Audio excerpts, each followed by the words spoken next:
দ্বারাই নিচেও নামা যায়। একটা দিয়াশালার কাঠিতে প্রদীপও জ্বালানো যায়, কারো ঘরে আগুন লাগানো যায়, যায় কিনা? তেমনি আপনার কর্মকে সুন্দর করেই তবে নামটা নিতে বলা হয়েছে। কর্ম সুন্দর করে নাম, আর নাম নিতে নিতে কর্ম সুন্দর, দুটো পরিপূরক। এরকম কেউ ভাববেন না আগে কর্ম সুন্দর করে তারপরে নাম নেব, এটা হবে না। অর্থাৎ আপনার কর্ম সুন্দর করতে হবে। দেখুন, কর্ম সুন্দর না করলে কি হয়, অপূর্ব দৃষ্টান্ত। আমার গায়ে যদি 2 বছরের মলিন নোংরা মলমূত্র মাখানো ধুলোবালি মাখানো কাপড় পরা থাকে, আমার জন্য আসন লাগবে তো বসতে? তখন কথা বলুন, লাগবে কি? 2 বছরের ময়লা আবর্জনা মলমূত্র মাখা বা ধুলোবালি মাখা প্যান্ট জামা যা পরা, তার বরবার জন্য আলাদা আসন লাগবে কি? সে তো নোংরা মেখেই আসে, তাকে আসনও কেউ দেবে না। আর বসা না বসায় সমান। যেমন যার কর্মের ময়লা হৃদয়ে লেগে আছে, সে আসন কোনোদিন জগতে পায়নি, পাবেও না। যার কর্মহীন কর্ম, যার কর্ম মানুষের উপকার কল্যাণের জন্য নয়, হীন স্বার্থের জন্য যারা কর্ম করে, আত্মকেন্দ্রিক কর্ম, এই মানুষ কোনদিন আসন জগতে পায়নি, পাবেও না, পাওয়া সম্ভব নয়। এই জন্য শাস্ত্র বলেছে কর্মটা সুন্দর হওয়া দরকার। তবে সেই কর্ম সুন্দর হবার আমাদের একটা মার্গ বা পথ বলে দিয়েছিলেন, কিন্তু কজন আমরা মানি? কিন্তু কবির গুণী এসে দেখছি না, এটা কিছুটা কাজে লেগেছে। একমাত্র এই মলিনতা দূর হবার একমাত্র উপায় দুটি। একটা হলো হরি কথা শ্রবণ আর হরি নাম গ্রহণ। মানুষের জীবনে অনন্তের হাতছানি দিব্য স্নিগ্ধ জীবন অপেক্ষা করছে, সে যদি এই কর্মের মধ্যে দিয়ে এই হরিকথা আর হরিনামকে বেছে নেয়। এই দুটোই তার জীবনকে সার্থক করতে পারে, জীবনের পরম কল্যাণদায়ী হতে পারে। কারণ হরি কথার দ্বারা, হরি নামের দ্বারা চিত্ত শুদ্ধি প্রাপ্ত হয়। আপনারা জানেন পরীক্ষিত মহারাজ কে? পাণ্ডবদের উত্তরসূরি, অর্জুনের পৌত্র, যাকে গর্ভে ব্রহ্মাস্ত্র থেকে উত্তরাল গর্ভে স্বয়ং ভগবান বাঁচালেন, তিনি সাধারণ ব্যক্তি। আচ্ছা, সেই পরীক্ষিতের মনে কি করে মৃগ শিকার করতে গিয়ে যোগী ঋষি মনির দলে সাপ জড়িয়ে দিল বলে? এটাও কালের প্রভাব। ওই যে কলিকে দেখলে গাভী মা 3টে পা নাই, একটা বৃষের 3টে পা নাই, তাকে লাথি মারছে কলি।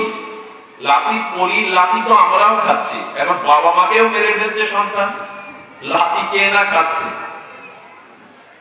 বিদেশে গিয়ে রাজমিস্ত্রির কাজ করে মাসে মাসে ডলার পাঠায়, স্ত্রীকে মোবাইলে চিঠিতে SMS করে পাঠায়, বাচ্চাটাকে মানুষ করো, ভালো মন্দ খেতে দিও, ওর দিকে লক্ষ্য করো। এই মহিলা কি করলো? এটা পত্র-পত্রিকার কথা। পুরুষদের বেলাও এটা হয়, নারীদের বেলা হয়। অন্য পর পুরুষের লোভে হাত ধরে বাচ্চাটাকে হত্যা করে গাঙে ফেলে দিয়ে পালালো স্বামীর টাকা নিয়ে। কাল কাউকে ছেড়ে দিচ্ছে না। পরীক্ষিত মহারাজের মতো বললেন, এই তুমি গাভীকে লাথি মারছো কেন? গো মাতাকে গাভী মারছো কেন? জীর্ণ শীর্ণ গাভী। তখন অস্ত্র তুলেছে যে তোমাকে আমি বধ করবো, পরিচয় দিচ্ছে আমি কলি, এটা আপনি আমাকে মারতে পারবেন না। কলির ভঙ্গিমায় ও জায়গা চেয়ে নিল, আরো বললো আমাকে মারতে পারবে না। অস্ত্র দিয়ে কাল কাটা যায় তো? শীতকালকে গরমকালকে অস্ত্র দিয়ে কাটা যাবে তো? কালকে কেউ কাটতে ছেদন করতে পারে না, বরঞ্চ আমার একটু জায়গা দিন। সেই পরীক্ষিত মহারাজ যখন সোনার মুকুট পরলেন, কলি 5টা জায়গার মধ্যে একটা চেয়েছিল সুবর্ণ, সোনা। সেই সোনার মুকুট যখন বললেন, সোনা মানে এখানে ব্যাপক ঐশ্বর্য বলা হয়েছে, অর্থ বলা হয়েছে। অধিক ধনী হলে, অধিক সম্পদশালী হলে, সেই মানুষের মধ্যে যদি দীনতা, মনুষ্যত্বতা, পরোপকার, সৎকর্মের স্বভাব না থাকে, সংস্কার না থাকে, ওই ধন ঐশ্বর্যই তার পতনের কারণ হয়ে দাঁড়ায়, অভিমানী অহংকারের কারণ হয়ে দাঁড়ায়। তো ওই মুকুট পড়ার সাথে সাথে ওর শিকারের বাসনা জাগলো। আচ্ছা, এক ঋষি বসে ধ্যান করছে, পরীক্ষিত জানে না উনি ধ্যানে আছেন। ওনার ভিতরে তমগুণ এলো, আর উনি চিন্তা করলেন আমার ডাক শুনছে না, আমি রাজা, সবাই আমার অনুগত, আমার কথা শোনা ওরা উচিত ছিল, মৃত সাপ জড়িয়ে দিল। এটা কালের প্রভাব। আমাদেরও তেমনি দুর্বুদ্ধি এসে পরীক্ষিতের মতো অপরাধ করিয়ে দিচ্ছে। এর হাত থেকে পরীক্ষিত রক্ষা পেল কি করে? আচ্ছা, কখনো ব্রহ্মাস্ত্র বিফলে যায়? যে সাপটা মরা গলায় জড়িয়ে দিয়েছিল ওই সাপটাই এসে তাকে দংশন করলো। অভিশাপ বা কর্ম কাউকে ক্ষমা করে না, কিন্তু পরীক্ষিত অভিশাপে মরলেও তিনি গোবিন্দের দুর্লভ চরণ পেয়েছিলেন। কেন জানেন? জগৎকে জানিয়ে গেলেন অভিশাপ থাকে থাকুক, কর্মফল থাকে থাকুক, যদি হরি কথার হরিনাম আশ্রয় করো আমার মতো গোবিন্দের চরণ পেয়ে যাবে। দুর্লভতা অভিশাপ ভুলবে তোমার জীবনে। হরিনাম হরি কথাকে আশ্রয় করো, হরি কথা হরিনামকে আশ্রয় করো, তবে তোমার মুক্তি, অভিশাপ মুক্তি। পরীক্ষিতের মতো আমাদেরও কালের প্রভাব আছে, কিন্তু আমরা মুক্তি পেয়ে যাব। এই জন্য সুকর্ম বলতে বলা হয়েছে ভগবানের প্রীতার্থে আর মানুষের কল্যাণার্থে যে কর্ম, এই কর্মটা আমাদের সুন্দর হওয়া একান্ত দরকার। আমি খুব বেশি সময়ের দিকে, এভাবে তো হয় না, যদি সপ্তাহ ধরে কথা হয় তাহলে হয়তো কিঞ্চিত প্রকাশ করা যায় নাম মহিমা। তো দেখুন, শাস্ত্রে বলেছে স্বভাব, কর্ম, পরিস্থিতি, এই তিনটি জিনিস ভালো করলেই আপনি কল্যাণ পাবেন। কি কি বললাম? কর্ম, পরিস্থিতি, স্বভাব। আচ্ছা, কর্ম কোন প্রেরণায় আমরা করি, যে সুকর্ম বা দুষ্কর্ম? শুনুন, আমাদের এই স্থূল শরীরের, প্রপঞ্চ শরীরের ভেতরে আর একটা শরীর আছে, লিঙ্গ শরীর। লিঙ্গ মানে চিহ্ন। সেই লিঙ্গ শরীরে যখন কোনো কামনা জাগে, কোনো বাসনা জাগে, ওই বাসনার তরঙ্গটায় কর্মে রূপান্তরিত হয়। আগে তো কোনো বাসনা আপনার ভেতরে জাগে, শুষ্ক ভাবে জাগে, তারপরে ওই কর্ম পরিপূরণের জন্য, বাসনা পরিপূরণের জন্য ভালো বা মন্দ কর্ম আপনি করেন। আচ্ছা, কর্ম করলে কি হয়? কর্মে পাপ হয়, না হলে পুণ্য হয়। তো পাপ পুণ্য চলতে থাকলে কোনোদিন নিষ্কৃতি পাবেন? কিছু পাপ কিছু পুণ্য, বিচার কি হবে? ওই পাপ ভোগ করতে হবে, ওই পুণ্য ভোগ করতে হবে, এই করে তো শেষ নেই। এই জন্য বলছেন কর্মতে পড়ে থাকলে তোমার চিরদিনের মতো কল্যাণ মুক্তি আসবে তখনই যখন ওই কর্মযোগের মধ্যে দিয়ে তুমি ভক্তি যোগটা যুক্ত করে দেবে, ভগবানের নামটা, হরি কথাটা কর্মের সাথে যুক্ত করবে। কর্মের পাপ পুণ্য কিন্তু কখনো শেষ হয় না। ওই যে কবু স্বর্গে ওঠায়, কবু নরকে ডোবায়, কখনো স্বর্গে যায়, পুণ্য ক্ষয় হলে ভিসা পুরানোর মতো আবার দেশে ঠেলে পাঠিয়ে দেয়। এই জন্য কর্ম কারো শেষ হয়নি, হবে না। আপনাকে যদি 1000 বছরও জগতে কর্ময় দেয়া যায়, আপনার কর্ম শেষ হবে না। এই জন্য কর্ম ক্ষয় হয় না, পাপ পুণ্য চলতেই থাকে। ক্ষয় হয়, পাপ পুণ্য ক্ষয় হয়ে চিরমুক্তি, চির কল্যাণ হয় ভক্তির দ্বারা। এই জন্য কর্মের উপরে আছে ভক্তি, আর এই ভক্তি আছে হরি কথা হরি নামে, ওটা গ্রহণ করো। কর্ম থেকে নিষ্কৃতি একমাত্র ভক্তির দ্বারাই হবে। আর পরিস্থিতি নিয়ন্ত্রণ কি করে হবে? আমরা সবাই পরিস্থিতির অনেকেই দাস। এবং রাজনৈতিক ক্ষমতায় যখন যে সরকার হয়, আমার মতো অনেকেই রং বদলায়। তার কি ব্যক্তিত্ব থাকে বলুন? যে যখন ক্ষমতায় আছে যদি সেই রং বদলায়, তার কোনো ব্যক্তিত্ব থাকে কি? ব্যক্তিত্ব থাকে না। যেমন আপনি সব পরিস্থিতিতেই রং ধারণ করবেন না, তাহলে আপনি ব্যক্তিত্বহীন হয়ে পড়বেন। সিংহের মতো দুদিন বাঁচুন, ফুলের মতো একবেলা বাঁচুন, কিন্তু ব্যক্তিত্ব হারিয়ে সপ্তাহেই নিজের ব্যক্তিত্ব জলাঞ্জলি দিতে দেবেন না। যারা নামনিষ্ঠ, যারা সাধু সঙ্গ করে, যারা ভগবানকে জীবনে গ্রহণ করেছে, এরা পরিস্থিতি নিয়ন্ত্রণের ক্ষমতা ভগবানের থেকেই পায়। ওই যে বললাম, ব্রহ্মা তার কন্যার পিছনে ছুটল, কিন্তু সেই ব্রহ্মা যখন হরিদাস ঠাকুর হয়ে এলেন, তখন লক্ষ লক্ষ হীরার মতো পতিতাকেও, সুন্দরীকেও তিনি মা বলে বৈষ্ণবী করে দিলেন। তিনি আর পেছনে ছোটেননি, কারণ পরিস্থিতি নিয়ন্ত্রণের ক্ষমতা ব্রহ্মার সে সময় না থাকলে ব্রহ্মারূপী হরিদাসের ছিল, হরি নাম ছিল হরিদাসের সাথে। এই কথা একটু জয়ধ্বনি পড়া উচিত, এই কথা একটু হরিধ্বনি পড়া উচিত। না, আমার আলোচনার জন্য বললাম না, এই কথাটাকে সই করে নিন। যে ব্রহ্মা তমগুণ আক্রান্ত হয়েছিলেন, সেই ব্রহ্মা হরিদাস হয়ে পরিস্থিতিতে রক্ষা পেলেন একমাত্র নামের দ্বারা। এই জন্য পরিস্থিতিও নিয়ন্ত্রণ আপনাকে নাম করে দেবে। সকল পরিস্থিতি নিয়ন্ত্রণ আপনার নাম করে দেবে। আচ্ছা, আর কি বাকি থাকলো? কর্ম, পরিস্থিতি, স্বভাব। বাবা কথা বলো না। স্বভাব তৈরি হয় কি দিয়ে? দেখুন, স্বভাবটা তৈরি হয় সংস্কার দিয়ে। সংস্কার কাকে বলে? দুধটা কড়াইয়ের উপরে মায়েরা উনানে অনেকক্ষণ জাল দিতে থাকে, জাল দিতে দিতে জলীয় বাষ্প হয়ে দুধের জল অংশটা উড়ে যায়, দুধটা ঘন হয়। দুধটা ঘন হতে হতে সার হয়, সার হলে স্বর পড়ে, স্বরের উপরে দেখবেন হাতে রেখার মতো কিছু রেখা তৈরি হয়, হয় কিনা?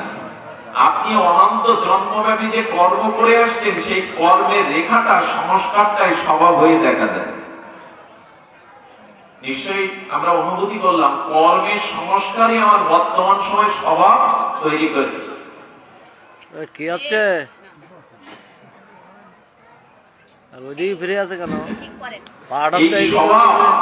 এই স্বভাব সংশোধন আপনার চেষ্টায়, ঠিক আছে বাবা, নিজের চেষ্টায় আপনি স্বভাব সংশোধন করতে পারবেন না।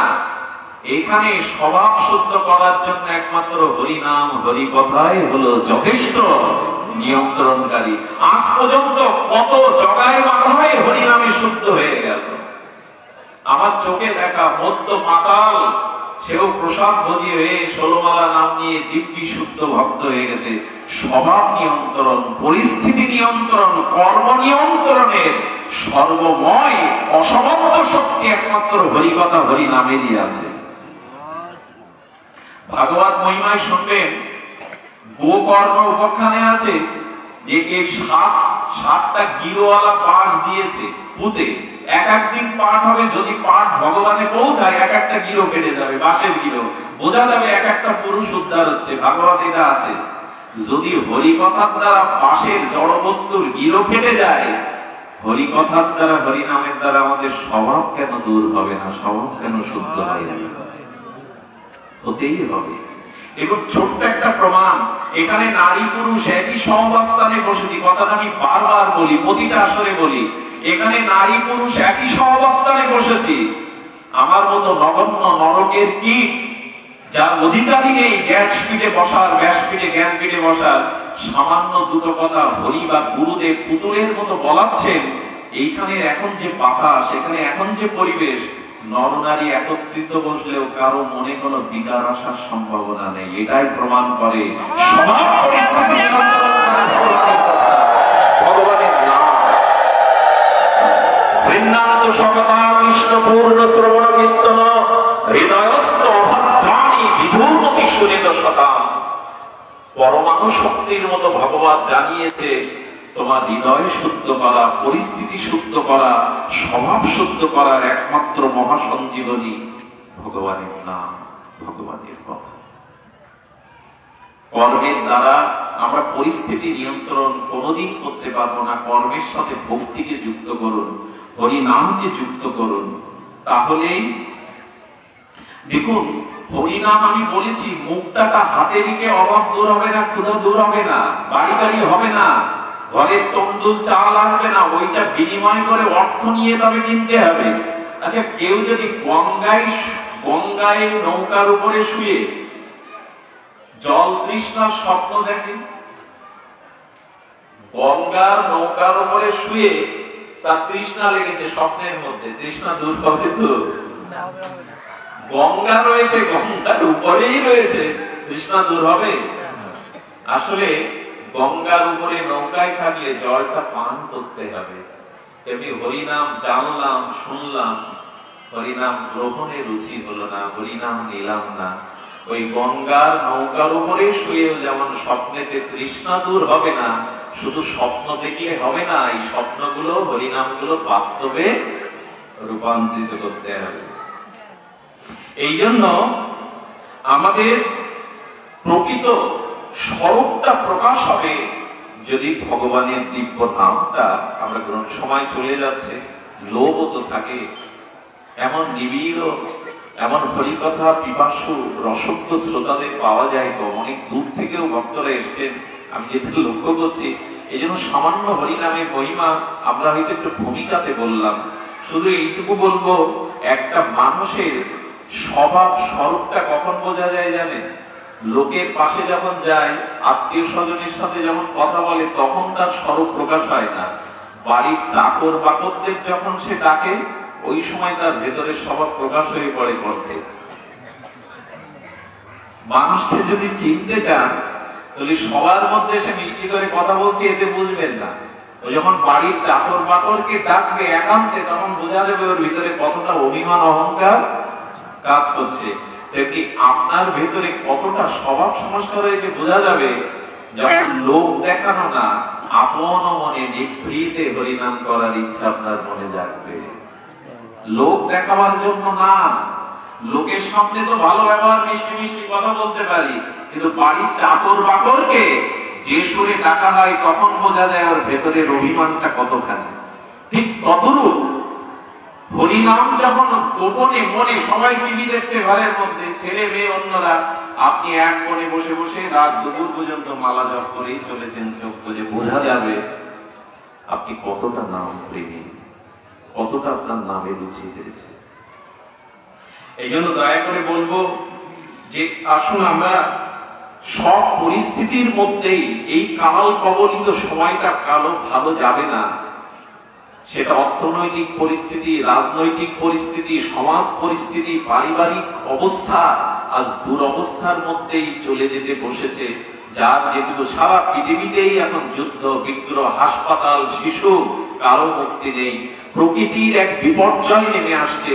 আমি ভয় দেখাবার জন্য বলছি না, এই বাস্তব সত্যকে উপলব্ধি করে নিজের কালকে, মৃত্যুকে সম্মুখে দেখে খুব দ্রুত সিদ্ধান্ত নিন যে আমাকে ভগবানের নামাশ্রয় করতেই হবে।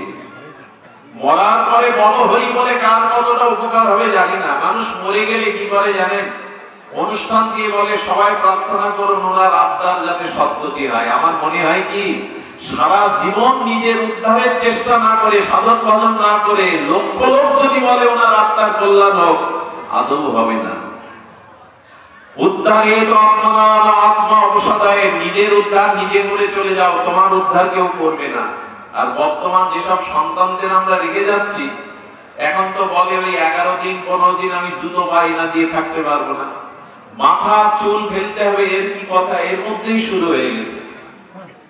মাঝে একজনের বিবাহ ঠিক হয়েছে, ঢাকা বিশ্ববিদ্যালয়ের প্রফেসর, তিনি আমার কাছে কল করেছেন, আমার বিবাহ ঠিক হয়েছে, আমার আপন কাকা মারা গেছে। আমি বললাম অন্তত শ্রাদ্ধ কর্ম না করা পর্যন্ত আপনি বিয়েতে বসতে পারেন না। সে দুদিন পরে শুনলাম, বললেন এটা অপেক্ষা করার সময় নেই, অতটা সংস্কার আমি মানি না, বিয়েই করে বসল। তার মানে আমাদের বর্তমান পরিস্থিতি এতটা ঘোলাটে হয়ে গেছে, আমরা শাস্ত্র, সাধুবাণী, আচার্যবাণী সবকিছুই লঙ্ঘন করতে বসেছি। নরেন দত্ত, বিবেকানন্দ তখনই হয় যখন ওই পাগল ঠাকুরের কথাগুলো বেদ মন্ত্রের মতো গ্রহণ করে। স্বামীজি বলেছিলেন পৃথিবীতে কারো আত্মকল্যাণ হতে পারে না যদি নির্বিচারে গুরু বাক্য পালন সে না করে। নির্বিচারে, কোনো বিচার নেই, নির্বিচারে শাস্ত্র বাক্য, গুরু বাক্য যারা পালন করে তারাই লক্ষ্যে পৌঁছাতে পারে। সেই নরেন দত্তই বিবেকানন্দ হয় যখন ঠাকুরের কথা সে বেদ মন্ত্রের মতো মানে। আজ আমরা মানতেই রাজি না। তাই অনুরোধ করব, হরিনামটাকে অন্তত, সব থেকে বড় কথা কি জানেন, গোবিন্দ বারবার বলেছেন যে অন্তত দিনন্তে একবার নাম নাও, একবার নাও, এক মালা নিন, 4 মালা নিন, একটু নাম নিতে শুরু করুন। সব থেকে বড় কথা, চলতে ফিরতে আপনি জিউ ভাই নাম নিতে পারেন, চলতে ফিরতে আপনি জিউ ভাই নাম নিতে পারেন, নাম নিরন্তর নেওয়া যেতে পারে। তৈলটা বোতলে থাকলে ঢালতে গেলে যেমন বিচ্ছিন্ন হয়ে পড়ে না, অবিচ্ছিন্ন হয়ে পড়ে, নামটা নিরন্তর নিতে হবে। আর এই নাম নেওয়ার সব থেকে দুটো কথা, যেটা না বললে হয়তো স্বস্তি বা শান্তি পাবো না, সেটি হলো এই, ঈশ্বরকে কিছু দেওয়ার নাম ভক্তি। ঈশ্বরকে কিছু দেওয়ার নাম ভক্তি। আর ঈশ্বর যখন জীবকে দেয় তার নাম পুষ্টি। ভক্তি আর পুষ্টি। আমরা যেমন ঈশ্বরের জন্য যখন কিছু করি তার নাম ভক্তি। আর ঈশ্বর যখন আমাদের জন্য কিছু করে তার নাম পুষ্টি। যেমন গাভীটাকে তার মালিক ছোট বাছুরটাকে খাইয়ে খাইয়ে বড় করে, মা মরা গাভীকে, তাই না? আর যেমন ছোট শিশুকে মা বুকের দুধ দিয়ে লালন পালন করে, তাকে বলকারক দুগ্ধ দিয়ে, উৎকৃষ্ট দুগ্ধ দিয়ে তাকে উঠতে দাঁড়ায়, হাঁটতে শেখায়, তেমন আমরা ভগবানের জন্য কিছু করলে সেটা হবে ভক্তি। আর ভগবান যখন আমাদের জন্য করবেন তখন পুষ্টি। এই পুষ্টি মানে দিয়ে প্রেম ভক্তি লাভ করা। ভগবানের করুণা দৃষ্টি হলে আপনি প্রেম ভক্তি পুষ্টি লাভ করবেন। এই পুষ্টিটা আসবে একমাত্র নামে, একমাত্র নাম মহিমায়। সেই নাম মহিমার ছোট্ট একটা স্পর্শ করেই আজকের মতো হরিকথার বিশ্রাম জানাবো আমরা। সেই নামের মহিমা আমার বড় হৃদয়কে স্পর্শ করে। এই নাম মহিমা আপনাদের মনে আছে, বহুবার শুনেছেন, তবু বলবো এই নামের কথা শুনুন। দক্ষিণেশ্বরে তখন পরমহংসদেব আসে, রামকৃষ্ণ পরমহংস। ওই এলাকায় নিচু জাতিদের অনেক বাস ছিল, সাঁওতাল। তখনকার দিনের কথা বলছি। তখন এক বিধবার সন্তান মারা গেছে, জানেন? সেই বিধবার একমাত্র অবলম্বন শিশু সন্তান, ও যেমন সর্বঘাতে মারা গেছে, তখন ওই অঞ্চলে ঠাকুর রামকৃষ্ণই তাদের ঈশ্বর, রামকৃষ্ণই তাদের জীবন দেবতা, দুঃখ কষ্টের একমাত্র আশ্রয়। ঠাকুরের চরণে এসে বলছে, ঠাকুর বাঁচিয়ে দাও, আমার যে আর কেউ নেই, আমার যে একমাত্র বেঁচে থাকার অবলম্বন, ওকে বাঁচিয়ে দাও। ঠাকুর তো জানেন শিশু সুলভ ভঙ্গিমায় কথা বলতেন। ওরে আমি কি করতে পারি রে, মহামায়ার মায়ার কবলিত সকলে, আমি কি করতে পারি, আমিও মহামায়ার পাকে ঘুরছি। ঠাকুর এরকম বলছেন, বলে ঠাকুর তুমি সমর্থ মহাপুরুষ, তুমি পারো মৃতকে জীবন দিতে, ঠাকুর বাঁচাও। একেবারে চরণের উপরে ঠেলে দিয়েছে। ঠাকুর তখন মুদ্রা যুগে বিড়বিড় করছেন। বিড়বিড় করছেন কেন জানেন? ওনাদের ইন্টারনেট আলাদা, আমাদের মতো না। ঠাকুর রামকৃষ্ণের বাল্যবন্ধু ছিলেন শীতল দাস বাবাজি মহারাজ। তিনি নামনিষ্ঠ মহাপুরুষ। তিনি যখন বৃন্দাবনে থাকতেন, ওদের ইন্টারনেটে কথা হয়। যেমন 1000 মাইল দূরে সন্তানের বিপদ মা বুঝতে পারে, ওখানে টেলিফোন লাগে না, ঠিক তেমনি ওদের একটা ইন্টারনেটের জগৎ আছে, ওরা বুঝে নাই। শীতল দাস বাবাজিকে স্মরণ করলেন, বাবাজি বিমানের মতো উড়ে এলেন, কি এলেন ওরাই জানে। এসে বলছে, ঠাকুর আমাকে স্মরণ করলে কেন? এই দেখো বিধবার সন্তান মরে পড়ে আছে, বাঁচিয়ে দিতে বলছেন। বললো আমাকে কেন ডাকলেন, এটা তো আপনি পারেন। বলে আমি পারি, কিন্তু এই কাজটা তোমার, কারণ তুমি নাম নিয়েই পড়ে আছো, নাও একটু হরি নামে ওকে বাঁচাও। কি বলবো আপনাদের, ঠাকুর নাম করছেন, শীতলদাস বাবাজিও নাম করছেন। কিছুক্ষণ নাম করতে করতেই সঞ্জীবনী সুধায়। এটা মিথ্যা কথা নয়, শাস্ত্র সাথে শীতলদাস বাবাজির চরিত্রে এটা আছে। কিছুক্ষণের মধ্যেই ছেলেটা প্রাণ ফিরে গোয়া গোয়া বলে কেঁদে উঠল মায়ের। এই হলো এই হলো সঞ্জীবনী নাম। মৃতকেও জীবন দিতে পারে, পাথরকেও চিন্ময় করে দিতে পারে। এই হলো ভগবানের নাম।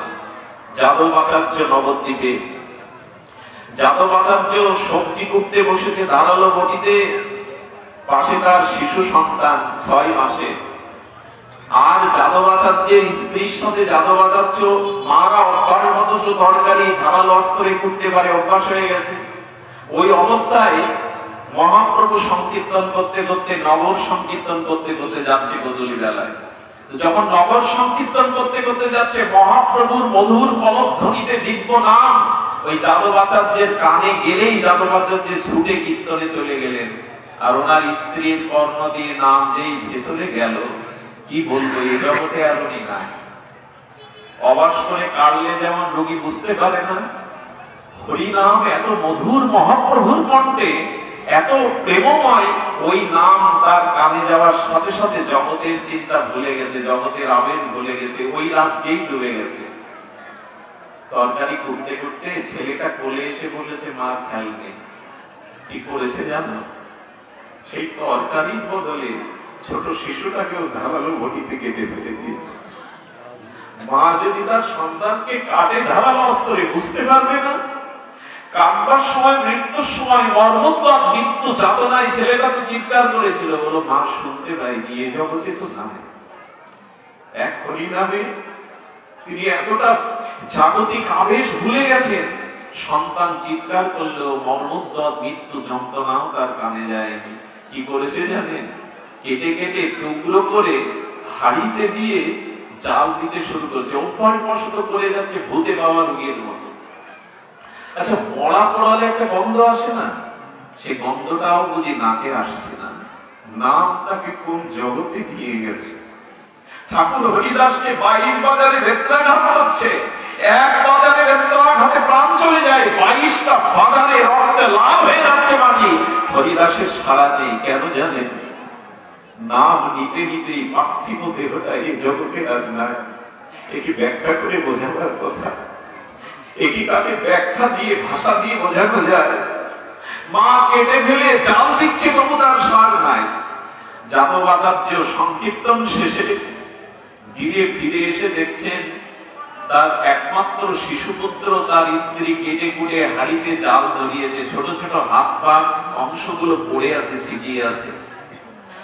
স্ত্রীর দশা থেকেই বুঝলেন ও আর এই জগতে নাই। উনি ব্যথায় আর কষ্ট, মনে কষ্টে স্ত্রীকে ধাক্কা দিয়ে বলছে, পাশানি ডাইনি, সন্তান খাবে বলে রন্ধন করছো, পাশানি ডাইনি। যেই ধাক্কা দিয়েছে, ওই ধাক্কায় বাহ্যিকদার ফিরে এসে বলছেন, আমার খোকা কই, আমার খোকা ছিল, খোকা কই। বলো, খোকাকে কেটে দিয়ে তুমি খাবে বলে রাক্ষসী জাল দিচ্ছে, এই তোমার খোকা। হাড়ির মধ্যে হাত জোর করে স্বামীকে বলছে, আমি ডাইনি নই, আমি পাশানি নই। কোন মা পারে না তার সন্তানকে এভাবে হত্যা করতে। আমি বিচার চাই। যাদবাচার্য স্বামী বলছে, কি বিচার চাই?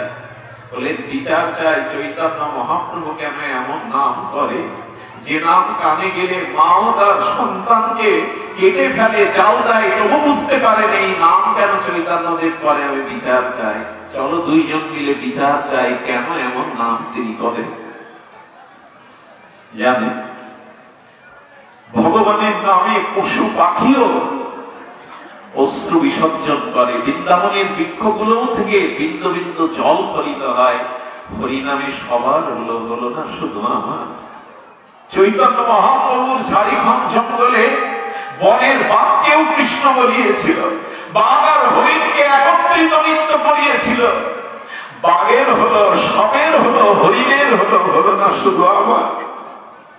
হরিনামে রুচি হলো না, আমার হলো না, বাঘের হলো। হিংস্র সবাক সঙ্গল বাঘও নৃত্য করেছিল ঝাড়খণ্ড জঙ্গলে। পাথর গলে গিয়ে মহাপ্রভুর চরণ চিহ্নটা সেখানে আজও পূজিত হয়। পাথর গলে গেল, আমার হৃদয় করল না হরিনাম।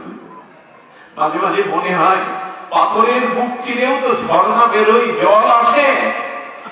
আমি মনে হয় লোহা হয়ে গেছি, কারণ লোহা থেকে তো ঝড়টা আসে না, পাথর থেকে আসে। আমার হৃদয় যেন লোহা হয়ে গেছে, পাথর হলেও জল আসত। যদি হরিনামে রুচি না হয়, হরি কথাতে হরিনামে অশ্রু বিগলিত না হয়, তবে জানবেন অনেক জন্মের অপরাধ হৃদয়ে বাসা বেঁধে আছে।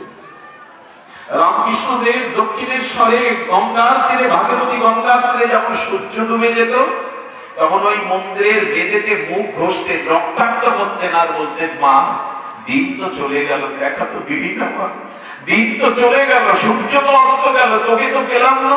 এইভাবে নাম নিতে হয়, ব্যাকুল হয়ে নাম নিতে হয়। যাদবাচার্যের স্ত্রী আর স্বামী চলেছে সেই পোড়া কাটা সন্তানকে নিয়ে। সামনে দেখছেন অবধূত নিত্যানন্দ প্রভু আসছেন নাম কীর্তন করতে করতে সহচরদের নিয়ে। প্রভুর চরণে হাড়িটা রেখে যাদবাচার্য বলছেন, প্রভু আর নাম করতে হবে না, নামে জীবন দেয় না, নামে জীবন কেড়ে নেয়, আমি তার প্রমাণ, এই দেখো। অবধূত নিত্যানন্দ প্রথমে বুঝতে পারছিলেন না, হাড়ির মধ্যে জ্বলন্ত অঙ্গার পড়া শিশুটাকে দেখে বলছে, কি হয়েছে মা, কাঁদছিস কেন? পূর্ব ঘটনা বলার পরে নিত্যানন্দ হাত জোড় করেছে, করে বললেন, মা নাম শুনে মহাপ্রভুর মুখে সন্তান কেঁদেছিস, বাহ্যিক আবেশে বুঝতে পারিসনি। নিত্যানন্দ হাত বাড়িয়ে বললেন, দে মা, তোর মতো আমারও যেন এমন নামে রুচি হয় রে মা, নাম পেয়ে যেন আমি সব বলতে পারি। দে মা, তোর চিন্তা নেই, নাম কারো অমঙ্গলের কারণ হয় না, নাম সর্বমঙ্গলময়, সর্বকল্যাণময়, সর্ববিজয় শ্রীকৃষ্ণ সংকীর্তনম। এই নাম কারো জীবন নেয় না, দে মা হাড়িটা দে। নিত্যানন্দ অবধূত ঠাকুর হাড়ি মাঝখানে রেখে ভক্তদের নিয়ে বেড়ি কীর্তন করতে গেলেন। কিছুক্ষণ সংকীর্তনের পরে হাড়ি থেকে কৃষ্ণ কৃষ্ণ বলা একটা শব্দ, শিশু, পূর্ণাঙ্গ শিশু বেরিয়ে এলো। পূর্ণাঙ্গ শিশু বেরিয়ে এলো। এ কোনো গল্প কথা নয়, নিত্যানন্দ গৌর চরিত্রে আমরা এটি পাই। সেই শিশুকে কোলে নিয়ে অবধূত নিত্যানন্দ বলছেন, ওমা নামের কৃপায় ফিরে পেলি, তাই আজ থেকে ওর নাম কৃপাচার্য। অদূর ভবিষ্যতেও গৌর পরম ভক্ত হবে, বিদিত হবে, নিয়ে ফিরে যা। আর প্রভু বললেন, নামে জীবন কেড়ে নেয় না, নামে জীবন দেয়।